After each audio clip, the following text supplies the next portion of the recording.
दोस्तों नमस्ते। लोग अक्सर बातें कहते हैं। लोग कुछ तो कहेंगे, लोगों का काम है कहना। यह समझना तो बहुत आसान है। कुछ तो लोग कहेंगे, लोगों का काम है कहना। यह हिंदी गाना बड़ा अच्छा लगता है सुनने में। लोग कहेंगे, तरह तरह की बातें कहेंगे। जब मैं वीडियो बनाता हूं तो भी लोगों को लगता है कि ये वीडियो करेगा, सरकार मेरी सुनेगी और सरकार निर्णय ले भी लेगी। बहुत बड़ी गलतफहमी है लोगों के अंदर।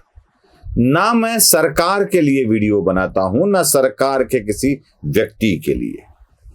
बस मुझे जो अच्छा लगता है या मुझे जो बुरा लगता है वह मैं आपके सामने प्रस्तुत करता हूं। आपको अच्छा लगता है आप देख लेते हो, आपको बुरा लगता है आप बोल देते हो। कोई कोई तो गाली भी देकर बोलता है।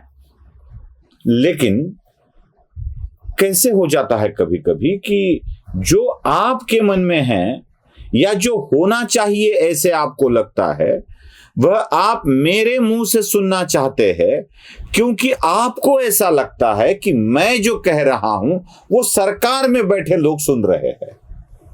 दो बातें अलग है। सरकार में बैठे या राजनीति में रहे लोगों के बारे में मेरे मत क्या है, ये मेरे व्यक्तिगत है। कोई मुझे अच्छा लगता है, कोई मुझे अच्छा नहीं लगता है। मैं किसी का आलोचक बन जाता हूं, मैं किसी का प्रशंसक बन जाता हूं। मैं मेरी बातें, अब आपकी बातें दुनिया के सामने रखता हूं। अब इसमें भी बहुत लोगों को आपत्ति है। कोई कोई एक साधु है, बड़ा आदर भाव है उनके बारे में मेरे मन में। वो साधु जी तो हर आए दिन मुझे टैग करके एक फेसबुक पे पोस्ट डालते रहते हैं। जी धन्यवाद, आप मुझे अवगत कराते हैं, आप मुझे मार्गदर्शन भी करते हैं। मैं इसी मार्गदर्शन पर कुछ बात करने की सोचता भी हूं, ये बहुत अच्छी बात है। लेकिन वो जैसे मैं उनके बारे में आदर भाव रखता हूं वैसे अन्य किसी लोगों के बारे में संबंध में भी मेरे आदर भाव हो सकते हैं। लेकिन वो मुझे बार बार इसके लिए बाध्य करना चाहते हैं कि जिनके लिए उनके मन में नफरत है, नफरत है, साधु के मन में नफरत नहीं होती है। जिनसे उनकी आशाएं टूट चुकी है, मैं फिर भी कुछ तो गलत बोल रहा हूं, क्योंकि एक साधु किसी के ऊपर आशा नहीं रखता है। जिनको वो पसंद नहीं करते हैं, शायद ये भी थोड़ा सा गलत हो रहा है, क्योंकि साधु किसी को पसंद नापसंद नहीं करते हैं। साधु तो इससे परे होते हैं। काषाय वस्त्रधारी साधु इन सब से परे होता है, लेकिन फिर भी कोई एक व्यक्ति के तौर पर किसी की भावनाएं होती है। वह साधु महोदय राष्ट्रीय स्वयंसेवक संघ से अच्छे संबंध नहीं रखते हैं, मेरे है। वो देवेंद्र फडणवीस के साथ कोई अच्छी बात नहीं करते हैं, मैं अच्छी बात करता हूं, क्योंकि वो दोनों मुझे अच्छे लगते हैं। चूंकि उनको बुरा लगता है, उनको वो दोनों अच्छे नहीं लगते, इसलिए मैं संघ या फडणवीस के बारे में बुरी बातें बताऊं, ऐसी उनकी धारणाएं हैं। वो मैं नहीं करता हूं तो मुझे टैग कर कर ही पोस्ट करने लगते हैं। बस कर दिया टैग। जी मैं ये सारी बातें तो ऐसे नहीं कर पाऊंगा ना कि जिसमें आपको अच्छा लगे या आप जो चाहते हैं वो मैं बातें करूं। ऐसे तो नहीं होगा ना साधु महोदय। मेरा और एक दोस्त है, बिल्कुल हिंदुत्व से जुड़े हुए, बड़े गुरु जी के शिष्य, जो एक आंदोलन के कारण हिंदुत्व की विचारधारा से थोड़ा सा पृथक होकर, थोड़ा सा वो आंदोलक के पीछे रह गए। मैं इन दोनों के बारे में इसलिए बात कर रहा हूं क्योंकि ये इन दोनों के लिए मेरे मन में आदर भाव है। कैसे है, जो अपने आलोचक होते हैं ना, जो मुझे गाली देते हैं या मेरे बारे में बुरा ही सोचते हैं, बुरा ही सोचते हैं, उनके बारे में बात भी नहीं करूंगा। ऐसे न जाने कितने यूट्यूबर्स है जो मेरे ऊपर बात करते रहते हैं। कानों पे लेता भी नहीं हूं मैं और छोड़ देता हूं। लेकिन जब अपना कोई अपने ऊपर गलत आरोप लगाकर दूर होने की या नाराज होने की बात करे ना, तो यहां लग जाता है और यहीं पर लगी इस भावना को व्यक्त करने के लिए बाध्य कर देती है। मैं इस बात को हिंदी में क्यों रख रहा हूं, इसे तो मराठी में रखना चाहिए था, हिंदी में क्यों रख रहा हूं? ये इसलिए रख रहा हूं कि बात करते करते कहीं मराठी के शब्द जरा इधर उधर ना हो जाए, क्योंकि हिंदी में बात करते वक्त मैं सोच सोच के बोलता हूं ना, क्योंकि हिंदी को कन्वर्ट करना होता है मराठी में, भाषांतरित करना होता है मन ही मन में मेरे विचारों को, और उसको फिर दुनिया के सामने लाना होता है। इसलिए मैं हिंदी में बात कर रहा हूं कि ताकि मर्यादाओं में बात कर सकूं।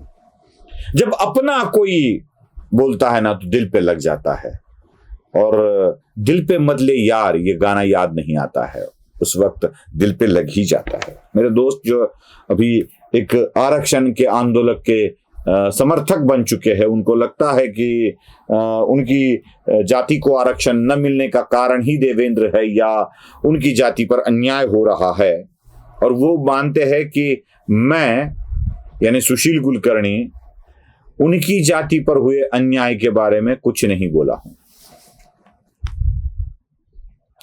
दरअसल मेरे प्यारे दोस्त, आपके बारे में प्यार दिल में रहेगा।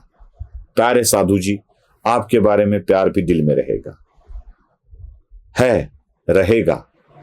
चाहे आपने कितने भी लांछन लगाए हो, आपके बारे में अच्छी बातें तो मन में रहेगी। मैं आपके लांछनों को लांछन समझता ही नहीं हूं, क्योंकि आलोचना भी नहीं समझता हूं, क्योंकि आप मेरे अपने हो, मेरे दिल के करीब हो। आप सेलेक्टिव देख के ये बात कर रहे हो, जो मैंने कहा है उससे आपको जो चाहिए वही अर्थ ध्वनित कर समझकर उसके ऊपर रिएक्ट कर रहे हो, ये दिक्कत है। मैं प्रूफ आपको पर्सनली भेज सकता हूं, है वो इस पे यूट्यूब पर ही है, लेकिन इसकी बातें मैं आपको पर्सनली भेज सकता हूं, शायद वो आपने नहीं देखा होगा। मैं बात करता हूं, हर एक विषय पर बात करता हूं। मुझे मंजूर है, मैंने अनवा पे बड़ी बात की है, लेकिन मस्साजोक पर भी बात की है, उस क्रूरता बर्बरता पर बात की है, और उतनी ही पुरजोर आवाज में बात की है। मैं कभी भी किसी भी हत्या का समर्थन नहीं किया है। मैं शिरूर कासार वाले मामले में भी बात करता हूं, जैसे मैंने पालघर वाले मामले में बात की थी, जैसे मैंने नांदेड़ वाले मामले में बात की थी, जैसे मैंने चालीसगांव वाले मामले में बात की थी, वैसी बात इन तीनों मामलों में भी रख रहा हूं, रखी है। मेरा दुर्भाग्य है मेरे दोस्त कि आपने नहीं देखा, या आपको मेरी उस आर्तता की समझ ही नहीं आई। कोई छिपाकर कोई बचाकर नहीं किया है, मैंने नहीं किया है, और इसी को जरा ठीक से समझ लीजिएगा। कभी कभी हो जाता क्या है कि अपने ही प्रशंसक भाऊ एक गाना हमेशा अपने कार्यक्रमों में सुनाते हैं, और वो गाना होता है, एक बड़ा प्यारा गाना है, संवाद है एक प्रेमिका और उसके प्रियकर के बीच में। वो कहता है, क्या खूब लगती हो, बड़ी सुंदर दिखती हो। वो कहती है, फिर से कहो, कहते रहो, बड़ा अच्छा लगता है, जीवन का हर सपना अब सच्चा लगता है। ऐसे तो नहीं होगा ना कि मेरे व्यूअर्स चाहेंगे कि मैं ये बात कहूं, मैं वो बात कहूं, और वही बातें मैं कहता रहूं, क्योंकि जीवन का हर सपना सच्चा लगता है। कुछ बातें ऐसी होती है ना जो सच्चाई सामने लानी ही पड़ती है, चाहे न चाहे लानी पड़ती है। मैंने किसी हत्या का समर्थन नहीं किया है, न मैंने उसके कारणों का समर्थन किया है। मैंने बल्कि ये कहा है कि हत्या करने वाले खुद को न्यायाधीश समझकर अगर खुद ही सजा देने लगे तो न्याय व्यवस्था और पुलिस का क्या काम। ऐसा ही हुआ है ना, आप छेड़ोगे मैं मारूंगा, आप किसी के पैसे डुबाओगे, मैं मारूंगा, बुरी तरह से मारूंगा। आप मंदिर में कपड़े उतार कर जाओगे, मैं मारूंगा, इतना मारूंगा कि हॉस्पिटलाइज होना पड़े, इतना मारूंगा कि आप मर जाओगे। आप मेरी फिरौती के बीच में आते हैं, मैं मारूंगा, वीडियो बना बना के मारूंगा, यहां तक कि मूतूंगा। ऐसा कहने वाले कितने निर्मम होते हैं, और ऐसे लोगों को न्यायाधीश बनाया नहीं जाना चाहिए, किसी भी तरह से इसका समर्थन नहीं किया जाना चाहिए। मैं यही बातें कहता हूं, लेकिन आपको लगता है कि मैं इन्हीं बातों को ना रखूं। आपको जो अच्छा लगता है वही बोलूं। तारीफ करोगे कब तक? और मैं बोलूं, वो बोलेंगे तारीफ करोगे कब तक, बोलो कब तक, और मैं कहूंगा मेरे सीने में सांस रहेगी जब तक। ऐसे हो पाएगा दोस्तों? जीवन का हर सपना अगर सच्चा करना है तो सच्चा सपना देखना होगा। झूठे सपने देखकर जीवन का सपना सच्चा नहीं हो पाएगा।